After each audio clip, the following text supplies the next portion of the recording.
Hello, my dear friend. Welcome back to the Curious Neuron podcast. My name is Cindy Hevington and I am your host. Welcome. If you are new, I am all about sharing emotional science because I want to make sure that you feel nurtured. I think there's so much parenting advice out there, and I touch on that obviously, but a big part of what I do is talk about emotional health, which is that precursor or that sort of preventative piece to our mental health. So I think it's really important for us to know that. Today's a solo episode, so if you were expecting an interview, I'm sorry. It is the last episode of the year, and as well, it is the last episode of season 5. I cannot believe we are going into season 4 in 1 week. Season 4, I'm going back. I'm going back episodes. We are going into season 6 next week, and I already have the next few months lined up for you guys, and I cannot believe who is coming on this podcast or who came.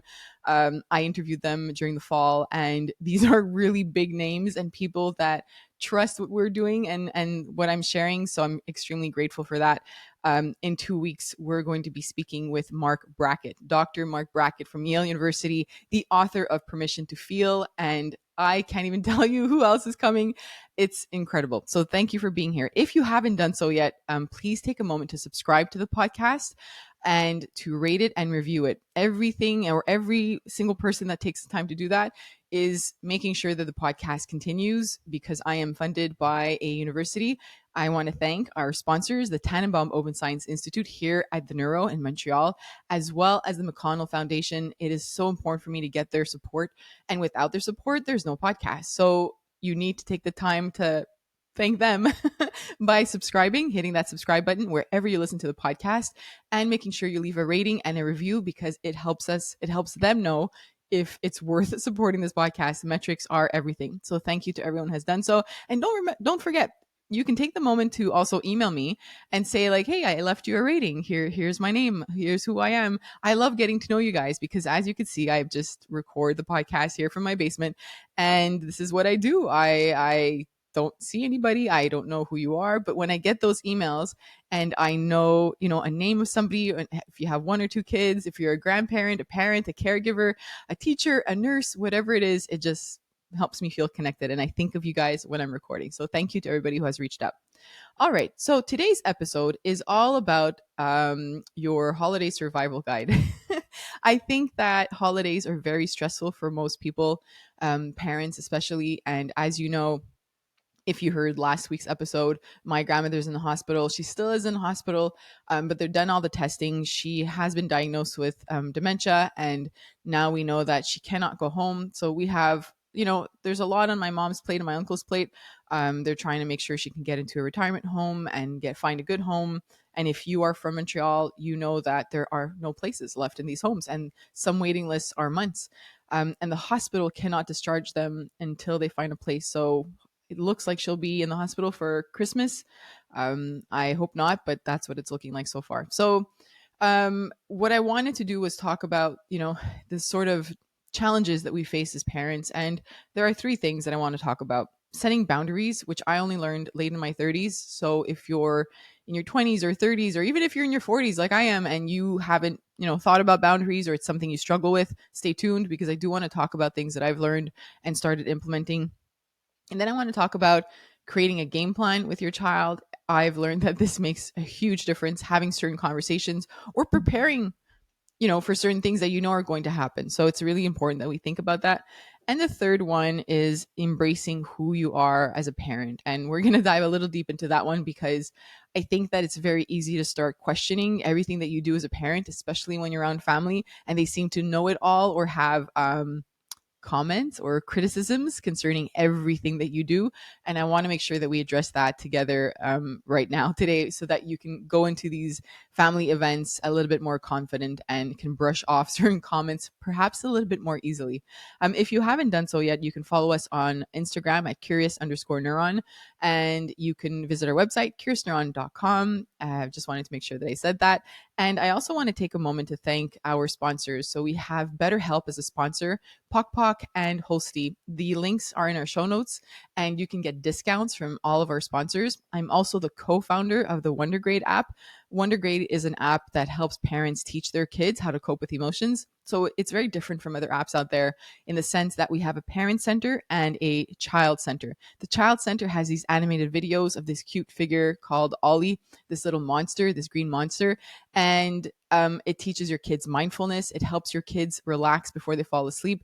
When your child has a lot of energy, we have a section there, a calm down movement section, because sometimes we think it's just about sitting down and giving our child a meditation app that's going to calm them, but they actually need to move in a certain way. So we know that with Wondergrade and we've implemented that.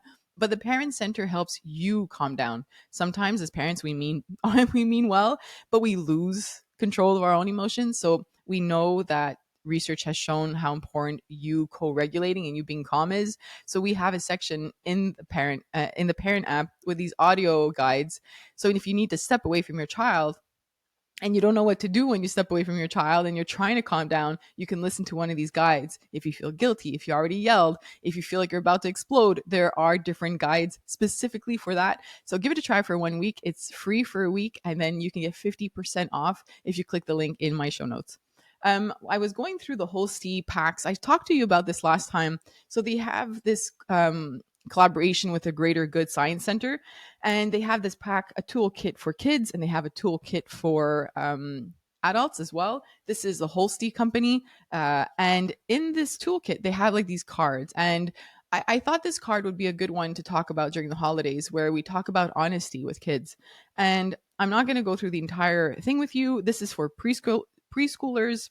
And it talks about having a short conversation about what honesty means in that context and how trust is important because it makes relationships stronger. So, being honest means telling the truth and doing the right thing rather than lying, cheating, or taking something that isn't yours.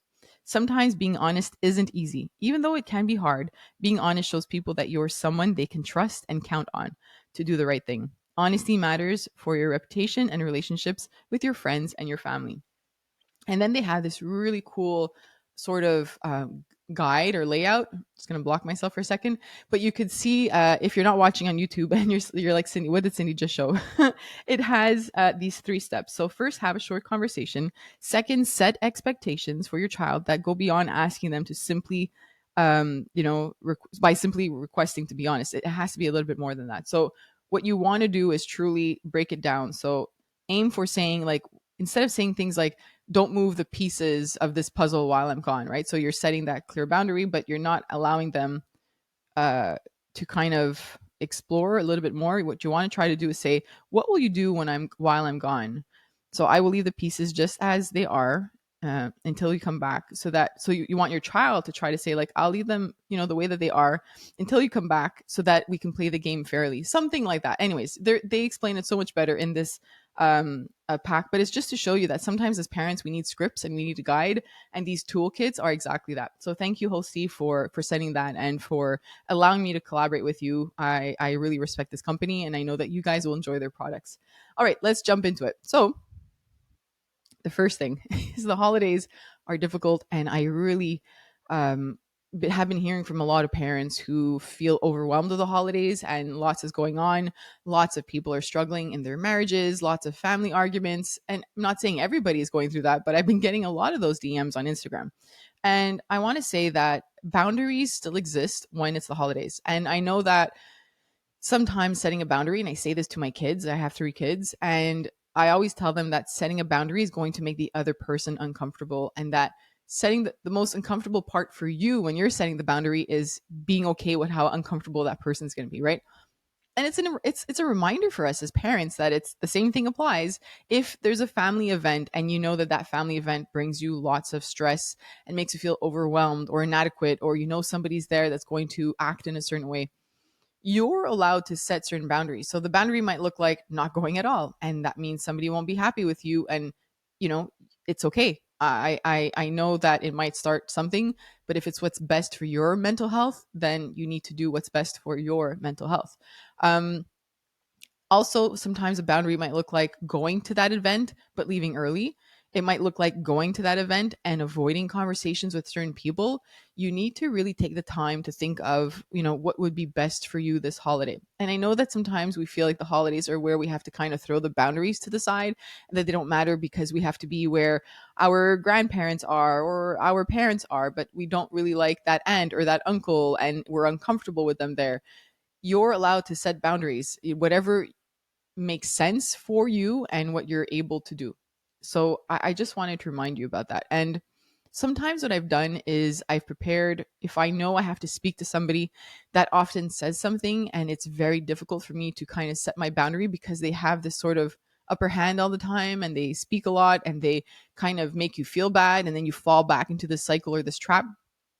I don't know if this will help you, but I have kind of played out that scenario before it happened again. And I've written things down. So I've taken notes saying, like, if they say this, I will say that.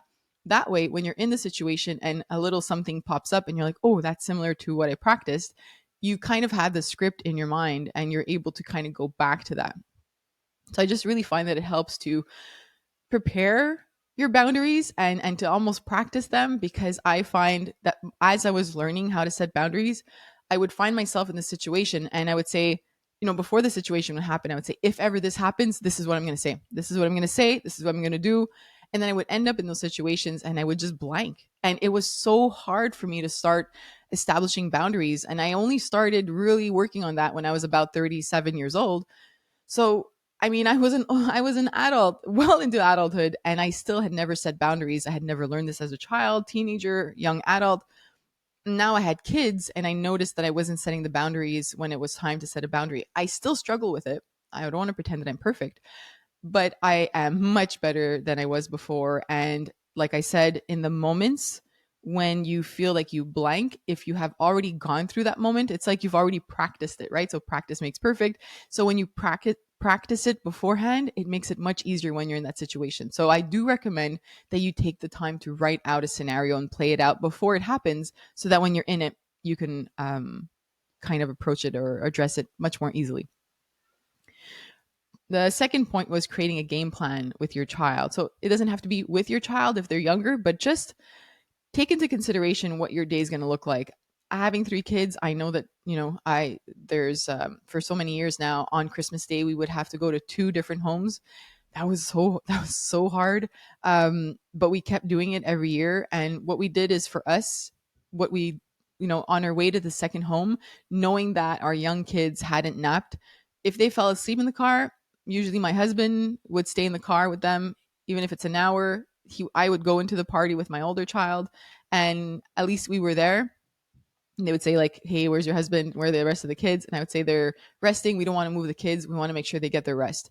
That's usually what we did, and it worked for us. So it's kind of like you're setting a boundary, but we also knew that we had to make sure that they took their naps, or else the rest of the night would be a disaster on Christmas Day. So that was really important for us. But try to find a point in your day, if you know your child needs to nap, where can you, help them try to get this rest that they need, and how can you fit that into your day.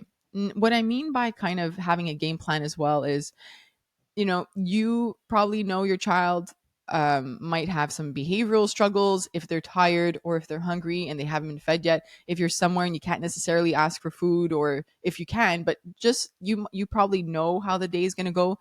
Try to have this conversation with your child if your child is older, where you can say, if you're feeling tired or if you're feeling really hungry, don't go grab food off the table, come and ask me.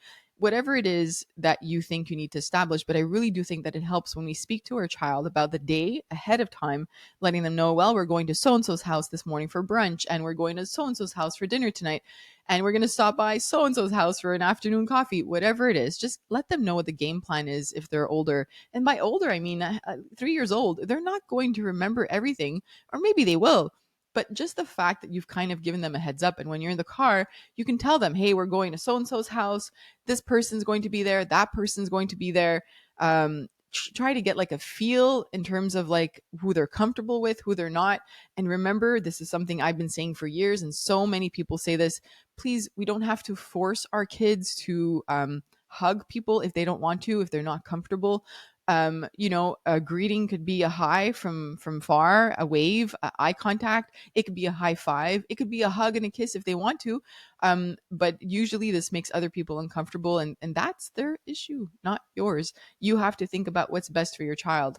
And it's not about being rude, by the way. It's truly about knowing what your child wants, and we don't have to force them to do things that they don't want to. So that's another important part. So that's, when you have that conversation with your child, that's the kind of game plan that I'm talking about. Just kind of helping them know what's coming ahead, and not just making it like, boom, we're at somebody's house, surprise, look at all these people. Just having these conversations with them so that they know what's about to happen. um the third one is truly embracing who you are as a parent. And the reason why I'm saying this is because it is so easy to be put into these situations where people are criticizing you as a parent, especially if you have a young child or even an older one, right? That's on their screens or is shy to speak to people. And you might get comments of why are they shy? They're, 13 years old or whatever it is. And it's easy for us to kind of start doubting what we do as parents when your child is having a tantrum or a meltdown and they're tired and this is about to happen and it happens. Don't be afraid to pull out of that room, to ask to go in another room to help your child co regulate. Try to disconnect as much as possible from the people around you and the thoughts you think they're having about you, and you know what is best for your child. It's, if somebody is talking about like disciplining your child in a harsh way and that their child needs that, and uh this is coming from a place there where I know people have been recommended this, not myself luckily, but I've heard people say that when they're with family members, the family member will say like, you should be hitting or spanking your child, that child needs discipline. So you know what's best for your child. And if you haven't done this and you don't want to do this, and please don't, please ignore their comments, ask to go in another room and just help your child calm down. If they need to rest, whatever it is, you don't change the way that you're parenting because other people are doubting the way that you parent. So if you follow Kirsten on and you've been doing so for a while, you know that the kind of parenting that we always talk about is where you balance that warmth and connection with the boundaries and limits. That's not going to change over the holidays. You're not all of a sudden going to become a parent that just sets boundaries and disciplines all the time. And you're also not going to become that parent that is permissive, like, do whatever you want. Yeah, that's cool. I'm fine with that. No boundaries, no limits. You don't have to change who you are. And I think when we kind of, tell ourselves that before going into a certain situation, and that comes with the boundaries as well. It just reminds us that like we don't want to change for somebody else and that we are comfortable with the type of parent that we are. And that also means that we're fine with mistakes. You might, you might be at a brunch one morning with some family members and you kind of responded to your child in a certain way and you notice that that didn't work with people around. So maybe that evening, if you're at somebody else's house and your child has another meltdown, maybe you're going to respond differently and you're going to say, hey, that worked a little bit better now. That's part of parenting. So embrace the mistakes as learning opportunities. And I know that's hard, especially when you're around people that seem like it feels like all the eyeballs are on you and they're judging you. You really have to let that go. You know what is best for your child. And I have said to some people very kindly, and if you know me, you know that I'm not the kind of person to snap back at somebody. I often respond rather than react. It's what I preach, it's what I talk about, and I wouldn't imagine doing anything differently. But it's okay to say thank you for that advice. I'm comfortable with the way that I do it, but I might give yours a try another time. But right now, I need to stick to what we're used to. That's a really nice way of telling people to off. Another one is what's the other comment I've said to people? It's the closer family that really insist in the fact that you're doing it wrong and they raised you a certain way. You could always tell them that you really appreciate the way that they raised you, but you're learning how to do it on your own, and that they had their chance to make their mistakes, and now you want to embrace failure in your parenting and learning from that. And that usually makes people really uncomfortable because it's just, I don't think they expect it. I think they expect a certain response from you, like a response that's more heated. And when you say something like that you want to embrace your failures in order to become, a good parent, and you trust what you're doing, it's almost like they have nothing to say back. I really recommend that you try it. It's just so good. But I have honestly said these things and it just, you feel so good right after.